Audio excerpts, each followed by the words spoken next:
네, 우리 기쁨으로 함께 박수치며 찬양하겠습니다.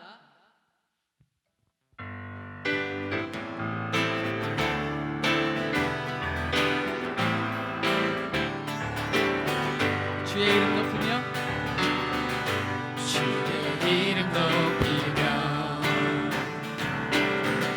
주를 찬양하나이다. 나를 구하러 오신 주를 기뻐하나이다. 주의 이름 높이며 주의 이름 높이며 주를 찬양하나이다. 나를 구하러 오신 주를 기뻐하나이다. 하늘 영광 버리고 이 땅 위에 십자가를 지시고 죄사했네. 무덤에서 일어나 하늘로 올리셨네. 주의 이름 높이 하늘 영광 버리고 이 땅 위에 십자가를 지시고 죄사했네.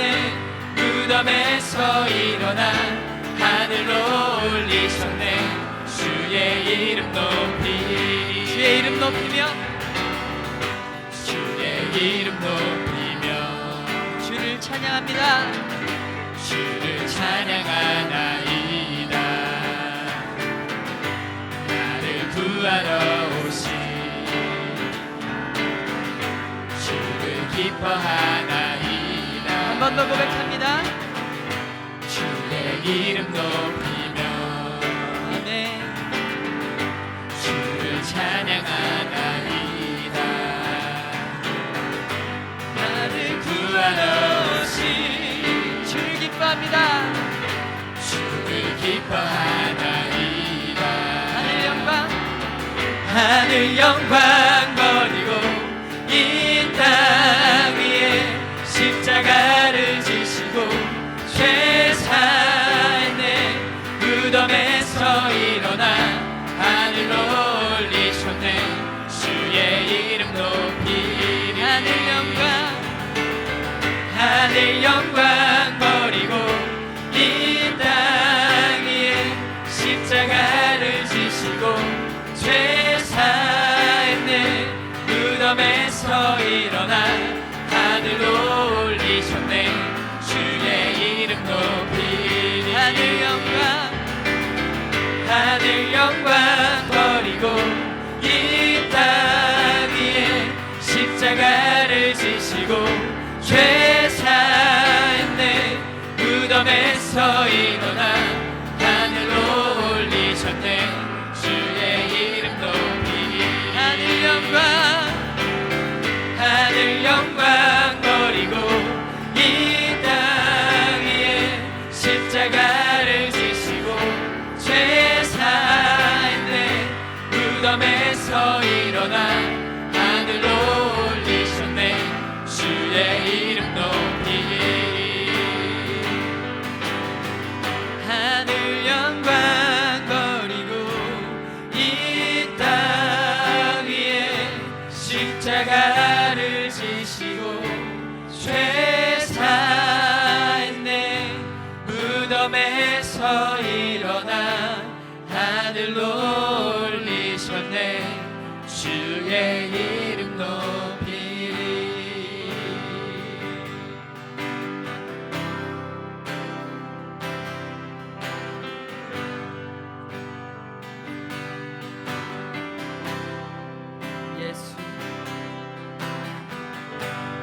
예수 흠도 죄도 없는 당신이 깊이 감춰둔 내 죄로 인하여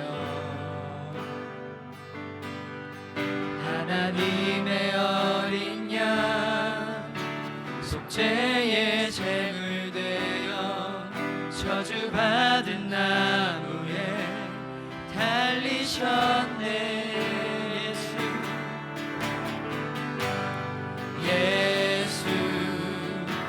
흠도 죄도 없는 당신이 깊이 감춰둔 내 죄로 인하여 하나님의 어린 양 속죄의 제물 되어 저주받은 나무에 달리셨네.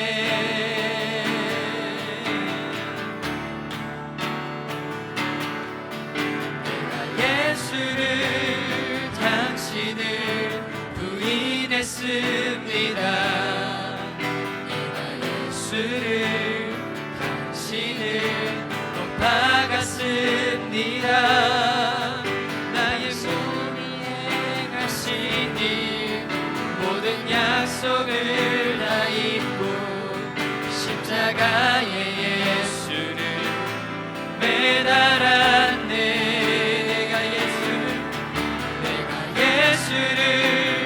당신을 부인했습니다. 내가 예수를 당신을 못 박았습니다.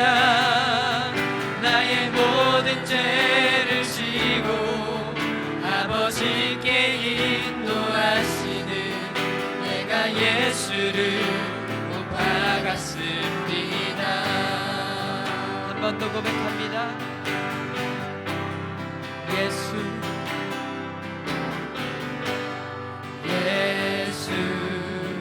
흠도 죄도 없는 당신이 깊이 감춰둔 내 죄로 인하여 하나님의 어린 양 속죄의 제물 되어 저주받은 나무에 달리셨네. 예수 흠도 죄도 없는 당신이 깊이 감춰둔 내 죄로 인하여 하나님의 어린 양 속죄의 제물 되어 저주받은 나무에 달리셨네. 내가 예수를 당신을 부인했습니다. 내가 예수를 당신을 못 박았습니다. 당신이 행하신 일 모든 약속을 다 잊고 십자가에 예수를 매달았네.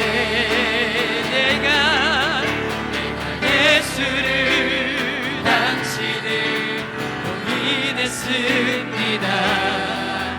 내가 예수를 당신을 못 박았습니다. 나의 모든 죄를 지고 아버지께 인도하시는 내가 예수를 못 박았습니다. 내가 예수를 당신을 부인했습니다. 내가 예수를 당신을 못 박았습니다.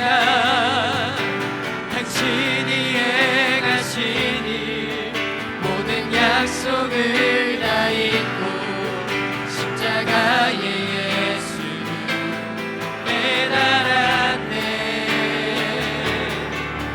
내가 예수를 당신을 부인했습니다. 내가 예수를 당신을 못 박았습니다. 나의 모든 죄를 지고 아버지께 인도하시는 내가 예수를 못 박았습니다. 예수 참 사랑과 평화의 주님,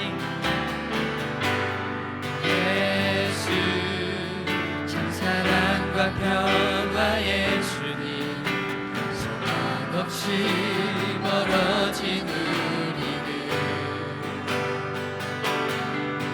하나님과 온전히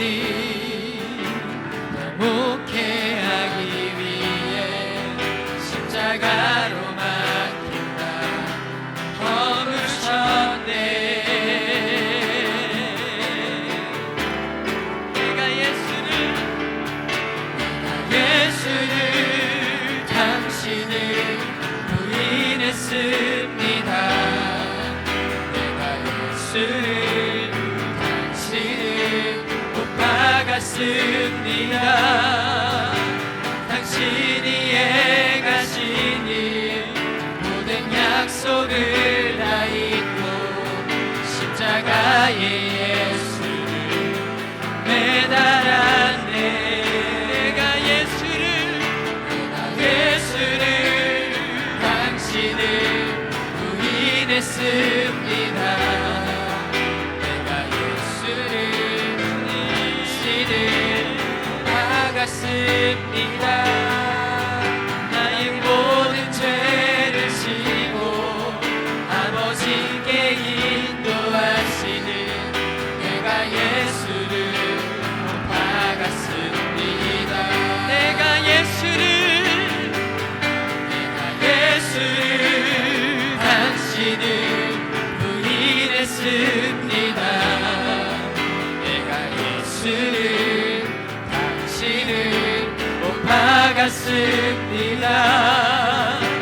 당신이 행하시니 모든 약속을 다 잊고 십자가에 예수를 매달았네.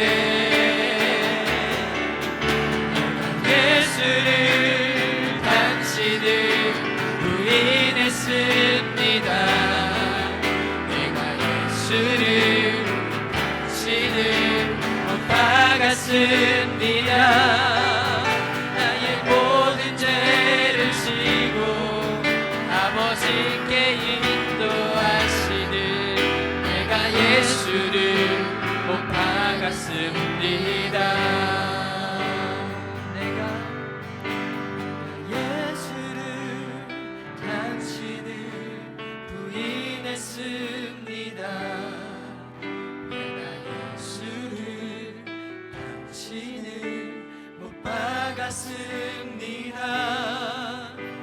당신이 행하시니 모든 약속을 다 잊고 십자가에 예수를 매달았네. 내가 예수를 당신을 부인했습니다.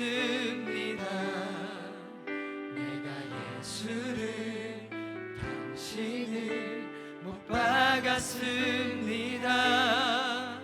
나의 모든 죄를 지고 아버지께 인도하시는 내가 예수를 못 박았습니다.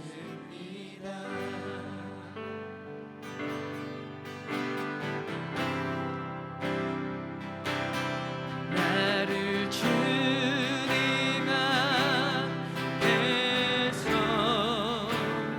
멀리 하지 마시고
멀리 하지 마시고 주의 성령을 거두지 마옵소서.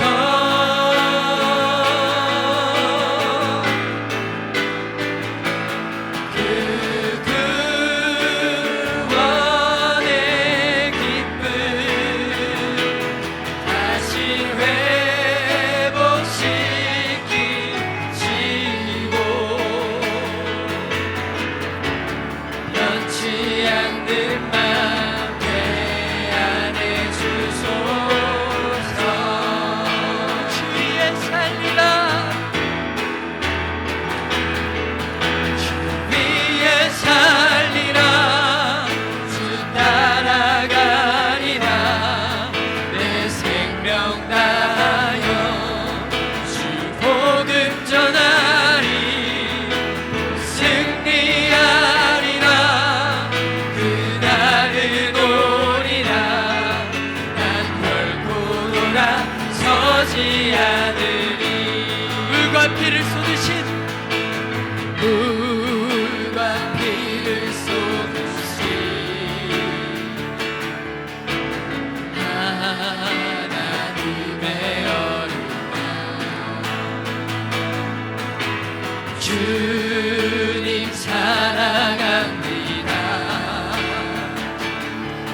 오 주여 나를 보내소서. 물과 피를 쏟으시 하나님 어린 양 하나님의 어린 양 주님 사랑합니다. 주님 사랑합니다. 오 주여 나를 보내소서. 오 주여 나를 보내소서.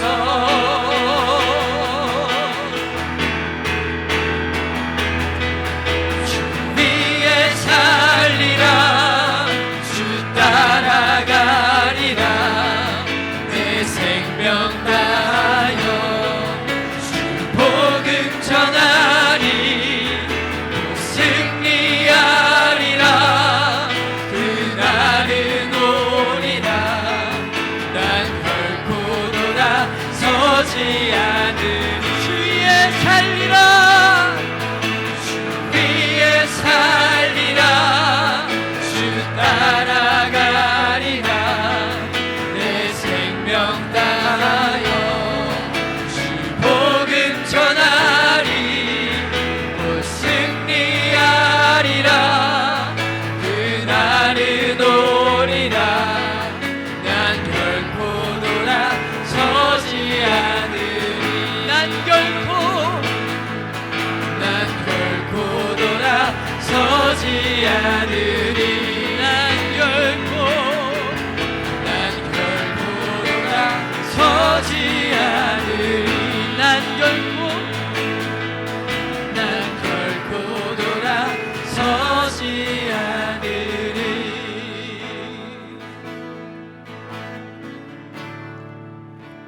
참 좋으신 아버지 하나님 감사합니다. 오늘도 주 앞에 나와서 예배하며 하나님 말씀을 사모하며 은혜 안에 거하기를 소원하는 자들과 함께 예배할 수 있어서 감사를 드립니다. 할아버지 하나님, 하나님이 찾으시는 그 예배자가 우리가 되기 원하고 하나님이 기뻐하는 예배를 우리가 드리기를 원합니다. 마음을 다한 예배, 정성을 다한 예배, 믿음으로 드린 예배가 오늘 우리 가운데 있게 하여 주옵소서. 하늘문을 열고 우리의 가정에, 우리의 교회에, 우리의 사업에 한량없는 복들을 내려 주옵소서. 말씀 가운데 함께 하실 주님을 의지하며 예수님의 이름으로 기도드립니다. 아멘. 오늘 함께 은혜 받을 하나님의 말씀은 요한일서 4장 4절입니다. 요한일서 4장 4절 말씀 제가 말씀 봉독하겠습니다. 자녀들아, 너희는 하나님께 속하였고 또 그들을 이겼나니 이는 너희 안에 계신 이가 세상에 있는 자보다 크심이라. 아멘. 이 시간 예물을 위해서 기도하겠습니다. 기도합니다. 아버지 하나님 감사합니다. 주 앞에 나올 때에 작정한 예물, 믿음의 예물, 감사의 예물을 드리게 하심을 감사합니다. 드린 손길을 기억하여 주옵소서. 드린 손길에 복의 복을 도하셔서 약한 자들, 연약한 자들에게 새 힘을 도하시고 어려움 가운데 있는 자들에게 하나님의 지혜와 생명을 도하시고 말씀으로 변화받기 원하는 자들에게 능력의 말씀, 회복의 말씀을 도하여 주옵소서. 말씀을 듣습니다. 말씀이 힘과 지혜와 능력만 되게 하여 주시고 말씀 앞에 순종하는 우리 모두가 되게 하여 주옵소서. 예수님의 이름으로 기도드립니다. 아멘. 리차드 바크라고 하는 소설가가 이런 말을 했습니다. 사람은 태어날 때 커다란 대리석을 가지고 태어난다. 어떤 사람은 이 대리석을 일평생 끌고 다니는 사람이 있고 어떤 사람은 이 대리석을 잘게 쪼개어 갖고 다니는 사람이 있고 어떤 사람이 이 대리석을 잘 조각해서 멋진 작품을 만드는 사람이 있다. 그러면서 이 대리석을 가리켜 가능성이다 이렇게 말해요. 그러니까 사람은 누구를 막론하고 엄청난 가능성을 가지고 태어나는데 이 가능성을 개발하느냐 그렇지 못하느냐에 따라서 멋진 인생 아니면 낙오하는 인생, 행복한 인생, 불행한 인생으로 나뉘어지더라라고 하는 거죠.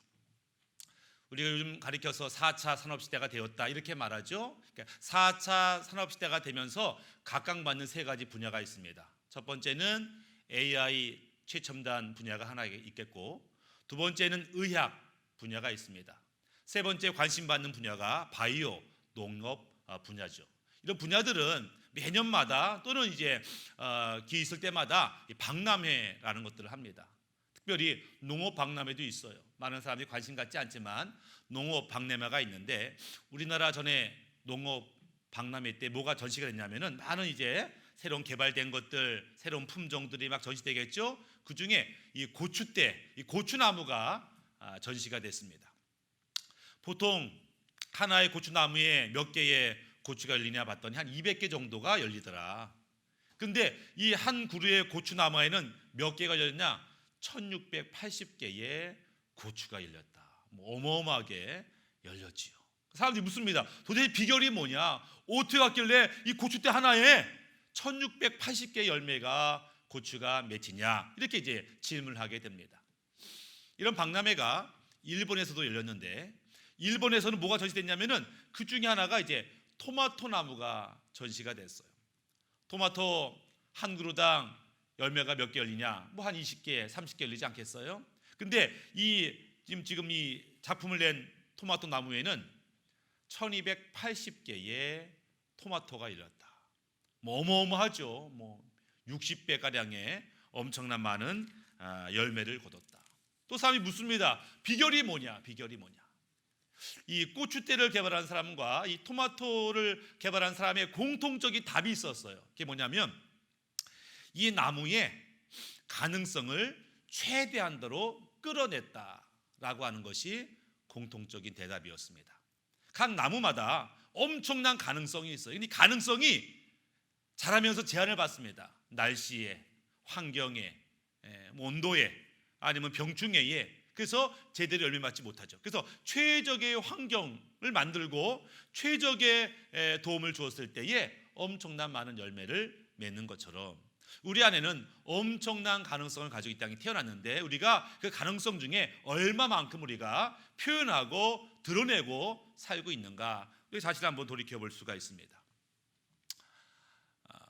사람들은 이 가능성을 개발하기 위해서 애를 많이 쓰죠. 교육에 종사하는 사람들, 교육부의 입장에서는 이렇게 교육이 사람의 가능성을 끄집어낼 수 있다. 어쩌면 태교라고 해서 엄마 뱃속에 있을 때부터 좋은 음악을 들려주고 좋은 이야기를 들려주고 태교가 중요하다 이렇게 말할 수 있어요. 조기 교육이 중요하다. 요즘에는 창의성 교육이 중요하다 이렇게 말하고 어떤 이들은 그 사람의 기질과 적성에 맞는 아주 맞춤형 교육을 통해서 우리는 그 사람의 가능성을 끌어낼 수 있다. 교육계 입장에서는 그렇게 말할 수 있습니다.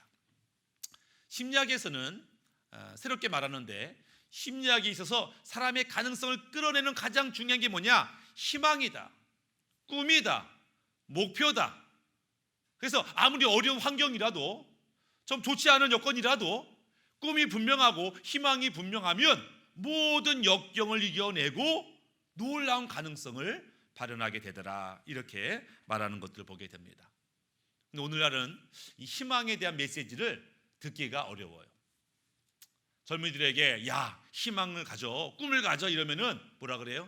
희망 고문하지 마세요, 이렇게 반응하죠. 힘들고 어려워도 열정을 가지고 최선을 다해, 열정 페이 싫어요, 이렇게 반응을 합니다. 네. 사람들에게 야, 긍정적으로 좀 현실을 바라보고 너의 미래를 긍정적으로 바라봐라, 이렇게 말하면 그것이 현실을 왜곡하는 거라고. 현실 왜곡하지 말아요. 현실은 호락호락하지 않아요. 현실은 그렇게 좋은 게 아닙니다, 이러면서 희망을 잃어버렸다라고 하는 거예요. 젊은이들이 희망을 잃어버리면 어떤 삶을 사냐? 첫 번째, 게을러지더라. 꿈이 없으니까 노력할 마음이 없어요. 학교를 가도 엎드려 자고, 학원에 가도 엎드려 자고, 누가 뭘 하라고 해도 흥이 나지 않아요. 왜? 희망이 없으면. 또 꿈이 없으면 원망하게 되고, 불평하게 되고, 비난하게 되고, 네, 변명하게 되더라. 희망이 없는 사람에게 좋은 미래의 모습을 꿈꾸기가 어렵다라고 하는 거죠. 그렇다면 성경은, 주님은 우리 안에 있는 이 놀라운 가능성을 어떻게 하면 끌어낼 수 있을까? 성경은 뭐라고 말씀하고 있느냐를 찾아보기를 원합니다. 오늘 읽었던 말씀인데요, 요한일서 4장 4절에 자녀들아, 너희는 하나님께 속하였고 또 그들을 이기었나니 이는 너희 안에 계신 이가 세상에 있는 자보다 크심이라. 지금 성경은 뭘 얘기하냐면은 너의 가능성, 너를 바라보라 얘기하지 아니하고 오히려 너를 바라보지 말고 너 안에 있는 그분을 바라보라. 네 안에 네가 이미 소유하고 있는 그 생명, 그 예수를 바라봐라. 그분이 너의 삶 가운데 드러나게 될 때, 그분의 지혜가, 그분의 사랑이, 그분의 능력이 드러날 때 비로소 너는 위대한 삶을 살게 되고 세상을 이기는 자가 되고 세상이 감당할 수 없는 자가 된다. 성경은 그렇게 말하고 있더라라고 하는 거예요. 성도만 아니라 교회도 마찬가지죠. 교회가, 능력 있는 교회가 뭐냐? 큰 교회, 돈 많은 교회, 은사 많은 교회 이런 게 아니고 하나님이 기뻐하는 교회는 예수님이 드러나는 교회가 능력 있는 교회예요. 사도행전 3장 6절에 베드로가 이르되 은과 금은 내게 없거니와 내게 있는 이것을 내게 주노니 나사렛 예수 그리스도의 이름으로 일어나 걸어라 하고, 초대교회의 능력은 예수님이 드러나는 능력이에요. 예수님의 치유의 능력, 예수님 하나님의 능력이 드러날 때 초대교회는 비록 은과 금은 없지만, 멋진 건물은 없지만 초대교회가 능력 있는 삶을 살 수 있었던 이유는 뭐냐면 예수님이 교회 가운데 드러났다라고 하는 거예요. 하나님이 찾으시는 사람, 하나님이 기뻐하는 사람이 어떤 사람인가? 물론 한마디로 말하면 믿음의 사람이죠. 성경에 누가복음 9장 23절에 또 무리에게 이르시되 아무든지 나를 따라오려거든 자기를 부인하고 날마다 제 십자가를 지고 나를 따를 것이니라. 믿음의 삶이 뭐냐? 자기를 부인하고 예수님을 따라가는 사람, 자기를 내려놓고 예수님을 높이는 삶, 그것이 바로 믿음의 삶이다라는 거예요. 믿음이 없이는 하나님을 기쁘시게 할 수 없는데 믿음으로 나아갈 때 하나님이 기뻐하는 삶을 살게 되더라. 하나님이 찾으시는 그런 존재가 되더라. 매년 취업 박람회가 열립니다. 많은 기업들이 좋은 직원들을 뽑으려고 막 박람회를 열고 많은 취업 준비생들이 와서 이제 인터뷰를 하고 면접을 봅니다. 그럴 때마다 기업에서 나온 사람이 하는 말이 있어요. 요즘에는 인재가 없다는 거예요. 인재가 없다. 늘 하는 말이죠. 인재가 없어요. 아니, 이렇게 똑똑하고 영어 잘하고 컴퓨터 잘하는 사람이 얼마나 많은데, 어릴 때부터 공부 열심히 한 청년들이 얼마나 많은데 왜 인재가 없다고 할까? 그것은 회사가 원하는 인재가 없다는 거예요. 예를 볼 때는 뭐 이것도 잘하고 저것도 잘하고 저런 재능도 있겠지만 막상 기업의 입장에서 필요한 인재는 그리 많지 않더라라고 하는 거예요. 이 땅에 젊은이가 얼마나 많아요? 똑똑하고 잘생기고 키 크고 실력 있는 젊은이가 얼마나 많아요? 그렇지만 하나님이 찾으시는 사람은 그렇게 많지 않다는 거예요. 그러니까 하나님의 기준이 있는데 우리가 그 기준에 맞는 삶을 살고 있는가? 하나님의 기준은 믿음이죠. 믿음을 풀어서 말하면 어떤 사람이 믿음을 가진 사람인가? 첫 번째는 뭐냐면 믿음을 가졌다라고 하는 것은 예수님을 영접했다는 거예요. 그래서 내 안에 예수님이 있다는 거예요. 우리가 아는 말씀 요한복음 1장 12절 말씀처럼 영접하는 자, 곧 그 이름을 믿는 자에게는 하나님의 자녀가 되는 권세를 주셨으니, 믿는다는 것은 영접한다는 것이다. 예수님을 나의 주인으로 영접하는 사람이 곧 믿는 자예요. 예수님이 나의 주인이 되지 않았다, 그 믿는 자가 아니에요. 가끔 교회는 가요, 헌금도 드려요, 봉사도 하지만 내 인생의 주인이 예수님이라고 말할 수 없다면 그는 믿는 자가 아니에요. 예수 생명이 내 안에 와야 내가 구원받는 거예요. 즉 내 안에 생명이 있냐 없냐가 구원받았냐 안 받았냐를 결정하는 것이지, 좀 훌륭한 삶을 사냐 못된 삶을 사냐가 기준이 아니라는 거예요. 내 안에 생명이 있냐, 예수가 있냐, 이것이 믿는 자의 첫 번째 기준이다라고 하는 거예요. 두 번째 믿는 자의 기준은 뭐냐면 말씀대로 살고 있는가, 말씀에 순종하고 있는가. 마태복음 7장에는 예수님 비유가 등장하는데, 한 사람은 반석 위에 집을 짓고 또 한 사람은 모래 위에 집을 짓는 사람 이야기가 나오죠. 즉 말씀을 듣고 순종하는 자는 반석 위에다가 집을 짓는 사람과 같다. 그 사람이 믿는 사람이다. 어떤 사람은 모래 위에 집을 져요. 그게 뭐냐면 말씀을 듣긴 들어요, 교회를 다니긴 달아요, 아는 게 많긴 많지만 순종하진 않아요. 말씀이 내 삶에 연관이 없어요. 그런 사람은 믿음의 사람이 아니다. 평상시에는 모르죠. 모래 위에 집을 져도요, 잔잔한 봄날에 볼 때는 근사하죠. 빨리 졌네, 효율적으로 졌네, 멋지네, 이렇게 볼 수 있어요. 근데 바람이 불면, 태풍이 불면, 문제가 생기면 이제 속이 드러나게 되는 거죠. 평안할 땐 몰라요. 이 집사님이나 이 권사님이나 이 장로님이나 평상시에는 알 수가 없어요. 근데 고난이 닥치고 어려움이 닥치고 박해가 시작되면 비로소 믿음이 있는지 없는지를 파악하게 되는데, 손해가 될지라도 순종하는 사람이 있어요. 어려울지라도 순종하는 사람이 있어요. 그런 사람이 믿음의 사람이다라고 하는 겁니다. 세 번째는 믿음의 사람은 끝까지 인내하는 사람이다. 누가복음 18장 8절에 그러나 인자가 올 때에 세상에서 믿음을 보겠느냐. 예수님께서 인자가 올 재림의 때에 너희들 지금 믿는다고 하고 믿음을 지키겠다고 하지만 정말 그 마지막 때에 정말 믿음을 가진 사람이 얼마나 될까, 이렇게 지금 부르시는 거죠. 왜? 마지막 때는 믿음 지키기가 어려우니까, 마지막 때는 말씀대로 살기가 어려우니까. 그래서 타협해요, 양보해요, 포기해요. 그래서 마지막 때 환난이 있고 핍박이 있을 때 믿음인 사람들이 많지 않다라고 하는 거죠. 제가 얼마 전에 종말에 대해서 생각하면서 베드로전서 말씀을 묵상했습니다. 베드로전서 4장 17절 이런 말씀이 있어요. 하나님의 집에서 심판을 시작할 때가 되었나니, 이렇게 말해요. 그러면서 만일 우리에게 먼저 하면 하나님의 복음을 순종하지 아니하는 자들의 그 마지막은 어떠하며, 쉽게 말하면 하나님 마지막 심판의 때가 있는데 그 심판의 출발, 그 심판의 시작이 어디냐? 교회라는 거예요. 하나님은 심판을 시작할 때 교회부터 심판을 시작하겠다. 그것이 성경의 말씀입니다. 아니 왜 심판을 시작하면 불신자들, 악한 자들을 심판해야지, 왜 심판의 출발이 교회입니까? 그 교회를 없애려는 게 아니에요. 교회를 죽이려는 게 아니에요. 교회를 정결하게 하기 위해서,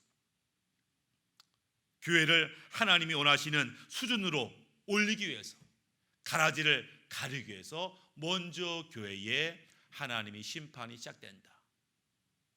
고난이 시작되겠죠. 그러니까 마지막 때에 특징은 뭐냐면 교회의 고난이 시작되는 것을 보면서 마지막 때가 가까웠나, 이렇게 우리가 생각하게 되는 거죠.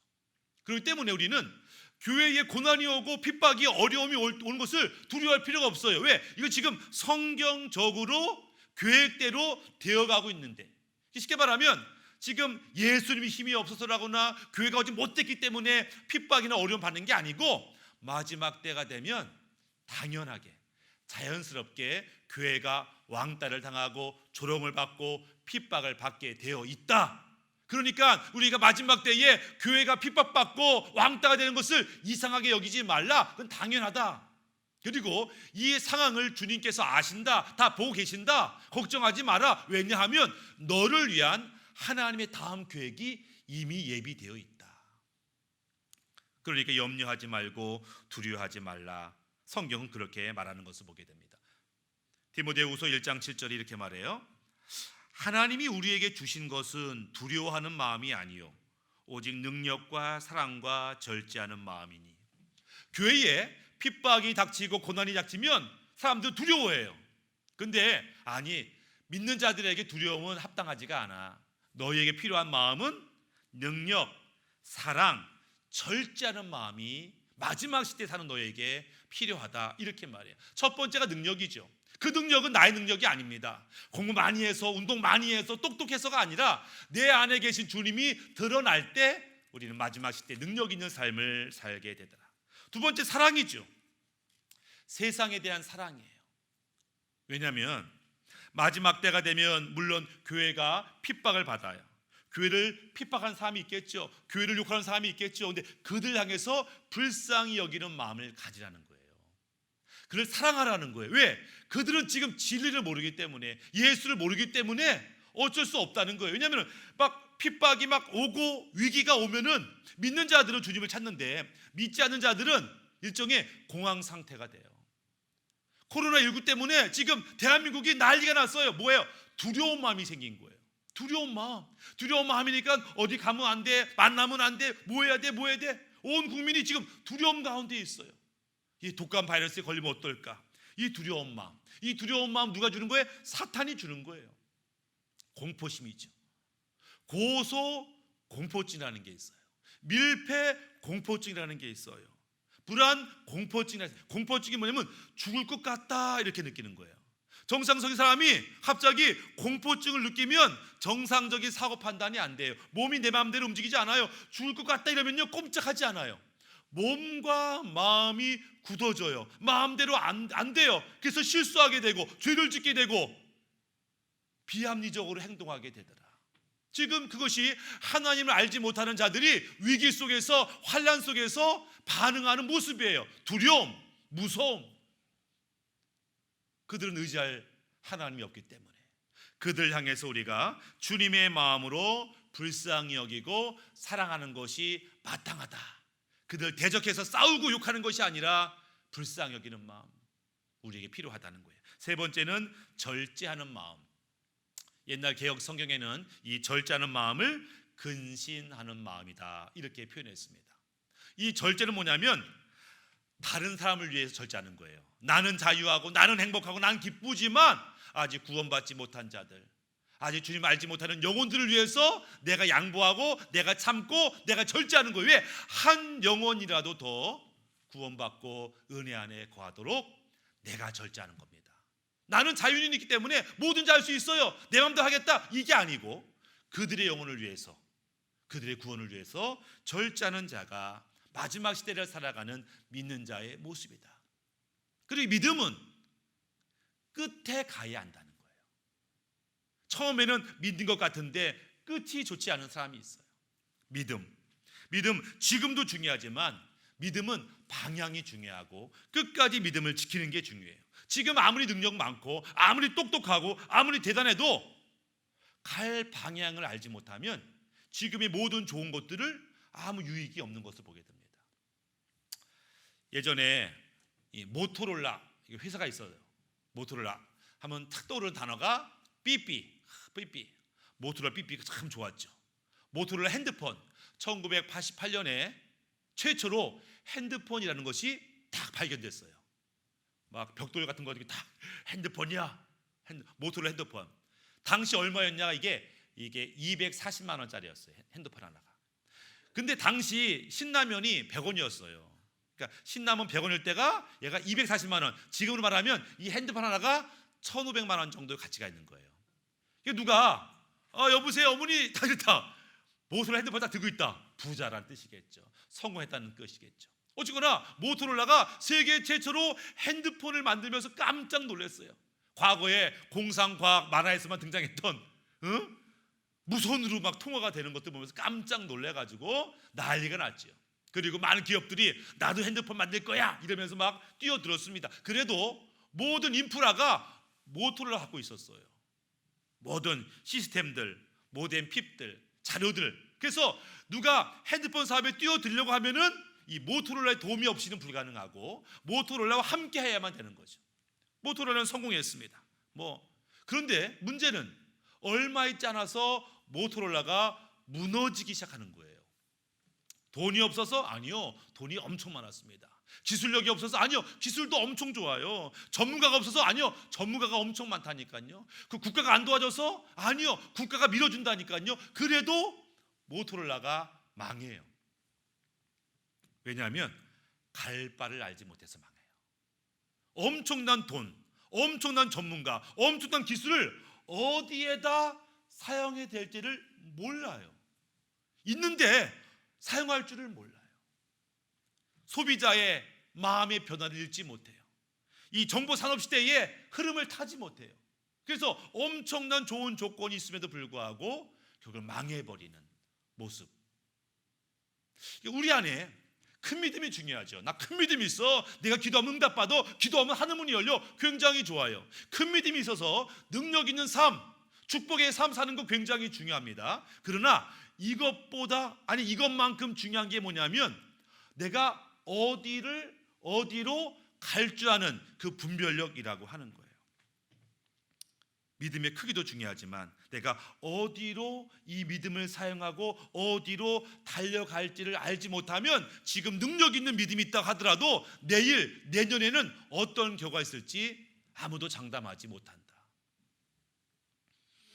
마태복음 21장 13절에 이렇게 말합니다.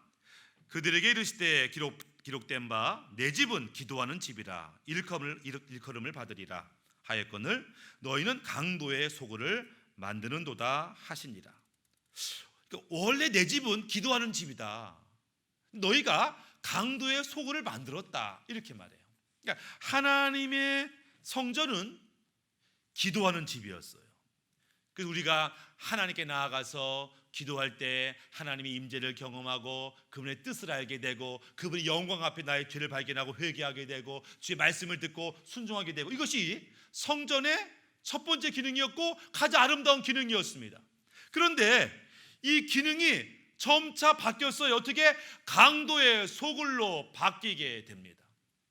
그러면 예수님 평가입니다. 성전이 있는데 이 성전이 기도하는 집이었어요. 예전에는.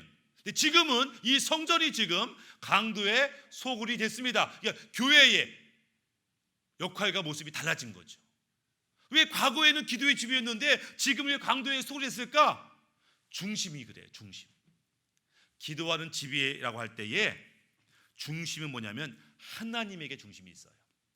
하나님의 만남, 하나님의 영광, 하나님의 말씀, 하나님의 계획, 그것이 성전의 중심이었습니다. 하지만 강도의 소굴이라고 부를 때는 그 중심이 나예요. 나의 욕심이에요. 나의 욕망이에요. 그래서 나의 욕심을 채우기 위해서 신앙생활하고 내 욕망을 채우기 위해서 교회를 이용하고 심지어는 하나님의 이름을 이용해서 나의 뜻을 이루려고 하는 것, 그것이 강도의 소굴의 특징이죠. 동일한 성전인데 변하는 거죠. 우리의 믿음이 갈 바를 알지 못하면 이것이 하나님의 마음과 하나님의 뜻으로 가지 아니하고 믿음을 자기 욕망을 위해 사용하게 된다면 그의 미래도 믿음으로 끝나지는 않게 되더라라고 하는 거예요. 흔히 하는 말 중에 성장과 성숙은 동시에 일어나지 않는다 이런 말이 있어요. 성장과 성숙은 동시에 일어나지 않아. 만약에 중학생 아이가 있어요. 갑자기 키가 막 큽니다. 중학생 아이, 초등학교까지만 해도 키가 작았는데 중학생이 되면서 엄마보다 커지고 아빠보다 커지고 등치가 산만해요. 어른보다 커졌어요. 그렇지만 그의 사고방식, 그의 마음, 생각은 아직 어린아이일 수 있어요. 야, 등치는 산만한데 왜 애처럼 그렇게 하냐? 원래 그런 거예요. 그러다가 얘가 이제 등치가 커진 다음에 그 다음부터 이제 사춘기를 경험하면서 고민에 빠집니다. 인생이 뭐지? 죽음이 뭐지? 죽은 다음에 정말 천국과 지옥이 있을까? 왜 고난이 있는 거지? 이런 고민을 하게 되면서 그 마음이 성숙하게 돼요. 그동안 한국교회는 성장하는 데 집중했습니다. 성장하는 데 집중했어요. 몇 명 모이냐? 얼마큼 많이 헌금하냐? 어떤 일을 하느냐? 성장에 포커스를 맞췄어요. 뭐로 가도 서울만 가면 된다. 꽁 잡는 게 매다. 이런 말을 통해서 그저 많이 성장한, 어떤 방법을 쓰든지 성장하는 교회가 인정받는 교회였어요. 그러나 지금 이제 성장의 시대가 아니고 이제는 성숙할 시대가 되었다라고 하는 거예요. 이제는 우리의 마음을 돌아보고 이제 다가오는 마지막 때, 다가오는 심판 앞에서 우리 자신, 부끄러움 없는 우리 자신을 발견하는 성숙의 시간, 변화의 시간, 거룩의 시간 우리가 가져야 하더라. 그러니까 우리의 교회의 이제 목표는, 과거에는 성장이었다면 우리의 목표는 이제는 뭐에? 거룩이 되어야 돼요. 변화가 되어야 되는 거죠. 데살로니가전서 5장 23절에 평강의 하나님이 친히 너희를 온전히 거룩하게 하시고 너희의 온 영과 혼과 몸이 우리 때에 흠없게 보존되기를 원하노라. 하나님의 교회가 거룩하게 되는 것이 하나님의 뜻입니다. 이제는 많이 모이는 것이 하나님의 뜻이 아니에요. 지금은 이제 모인 성도들이 얼마큼 거룩하냐, 얼마나 정결하냐, 그 안에 생명이 있느냐를 보게 된다라고 하는 거죠. 마지막 때를 찾는 요즘 이제 다시 한번 우리 자신을 돌아보는 시간이 됐으면 좋겠습니다. 다시 한번 내 안에 믿음이 있는가? 쉽게 말하면 내 안에 예수님이 있는가를 점검해야 되고, 예수님이 계시긴 계시지만 저기 구석에 있어요. 처박혀 있어요. 내 인생은 내 것입니다. 간섭하지 마세요. 이런 사람이 있어요. 믿음의 사람이 아닙니다. 믿음의 사람은 내 안에 계신 주님이 나의 주인으로 역사하셔야 되고 그분이 드러나야 되는 거예요. 그분의 말씀이 내 삶의 기준이 되어야 되는 거죠. 그분이 나를 인도할 때 우리가 두려움을 이겨낼 수 있어요. 세상은 이것 때문에 두렵고 저것 때문에 두렵고 어찌할지 모르지만 우리 주님 따라가면 우리 안에 담대함이 생겨나더라. 이제 2020년 올해가 초반부터 코로나19로 어려움을 당하지만 앞으로 10년간 이와 같은 어려움이 교회에 많이 발생하리라 예상됩니다. 쉽게 말하면 교회에 이번만 고난이 아니에요. 앞으로도 많은 고난이 예상돼요. 그것이 성경에 기록된 대로 되어가는 거예요. 계획대로, 말씀대로 되어간다고 한다면 두려워할 필요가 없어요. 주님께서 두려워하지 말라고 하십니다. 너희 안에 계신 이가 세상에 있는 자보다 크다고 말씀하시면서 너희는 세상을 이기는 자라고 말씀하시는 거죠. 바라기는 남들은 상황과 환경 보고 두려워하지만 우리는 주님 때문에 감사하고 주님 때문에 기뻐하고 주님 때문에 감사하고 승리하는 우리 모두가 되기를 바라겠습니다. 기도하겠습니다. 아버지 하나님, 우리 안에 가능성이 있습니다. 이 가능성은 내가 똑똑해서 공부 많이 해서가 아니라 내 안에 주님이 계시기 때문에 이 가능성이 드러나는 것들을 믿습니다.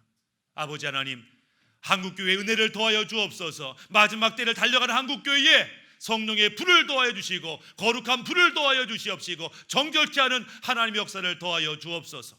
한국교회가 이 어려울 때에 회개하게 하시고 주님을 바라보게 하시고 주의 사명과 비전을 이루는 한국교회와 모든 성도 되게 하여 주옵소서. 오늘도 우리 함께 하실 주님을 의지합니다. 어려움 당한 한국교회를 붙들어 주옵소서. 믿음으로 살게 하여 주옵소서. 예수님의 이름으로 기도드립니다. 아멘. 교회 소식 알려드리겠습니다. 우리가 상반기 양육 훈련이 있는데 다 5월 달로 대부분 연기됐다는 거 날짜 보시고 파악하시면 좋겠습니다. 한국교회가 코로나19로 어려움 당하고 있는데 어떤 면에서는 한국교회에 회개하라고, 기도하라고, 하나님 더 의지하라고 하나님이 베푸신 은혜다라고 생각되어집니다. 어렵지만 믿음으로 이기시고 승리하는 우리 모두가 되기를 바라겠고요. 우리가 다음 주가 4월 첫 주가 되는데 두 번째 주가 부활주일입니다. 그래서 4월 5일 날 우리가 이제 모여서 예배하려고 합니다. 물론 이제 몸이 안 좋으신 분들, 어르신들 있으니까 그런 분들을 위해서 영상 예배도 동시에 합니다. 그렇지만 우리가 인원이 적게 오더라도 함께 모여서 부활의 주님을 준비하는 시간을 다음 주일부터 갖도록 하겠습니다. 우리 영상 예배는 유튜브에 예사마 채널이라고 하는 채널을 통해서 설교 말씀을 들을 수 있습니다. 다음 주 주일부터 우리가 모여서 예배 드리기 때문에 우리 경기도 안전 수칙이 있어요. 7가지 수칙이 있는데 그래서 교회가 잘 준비할 터이니까 오실 때 하여튼 마스크 잘 쓰고 오시면 오시는 대로 우리가 잘 준비해서 행정 규칙에 어긋남 없이 잘 준비할 수 있도록 하겠습니다. 다른 광고 없으시면 우리가 믿음 고백을 하나님께 드리도록 하겠습니다. 함께 믿음 고백합니다. 시작. 우리는 하나님의 거룩한 자녀로서 하나님의 사랑과 공의를 증거한다. 우리는 예수님의 제자로서 순종으로 사명을 감당한다. 우리는 성령님의 강한 용사로서 믿음으로 나 자신과 세상과 악한 마귀를 이긴다. 우리는 하나님으로부터 파송된 대사로서 하나님 나라를 세운다. 우리는 어린 양의 신부로서 정결함으로 혼인잔치를 예비한다. 아멘. 기도합니다. 여호와는 내게 복을 주시고 너를 지키시기를 원하며 여호와는 그 얼굴을 내게 비추사 은혜 베푸시기를 원하며 여호와는 그 얼굴을 내게로 향하여 두사 평강 주시기를 원하노라. 이제는 우리 구주 예수 그리스도의 은혜와 그 크신 아버지 하나님의 사랑과 성령의 감화감도 역사하심이 우리 안에 주신 예수 생명으로 말미암아 믿음대로 살고 말씀대로 살아서 세상을 이기는 자가 되기를 원하는 이곳에 있는 주의 백성과 가정과 모든 사명과 기도 제목 위에 이제부터 영원토록 함께 있을지어다. 아멘. 주는 나의 빛 찬양합니다. 주는 나의 빛 나의 구원의 반석 주님 안에 소망있네. 나의 모든 죄 법을 용서하셨네.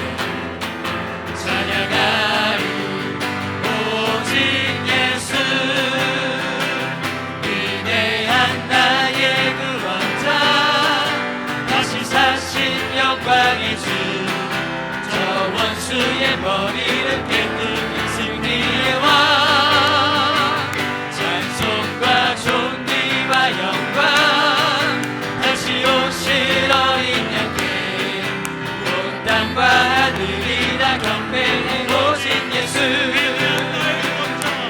위대한 나의 구원자 다시 사신 영광의 주 저 원수의 머리를 깨뜨린 승리의 왕 찬송과 존귀와 영광 다시 오실 어린 양께 온 땅과 하늘이 다 경배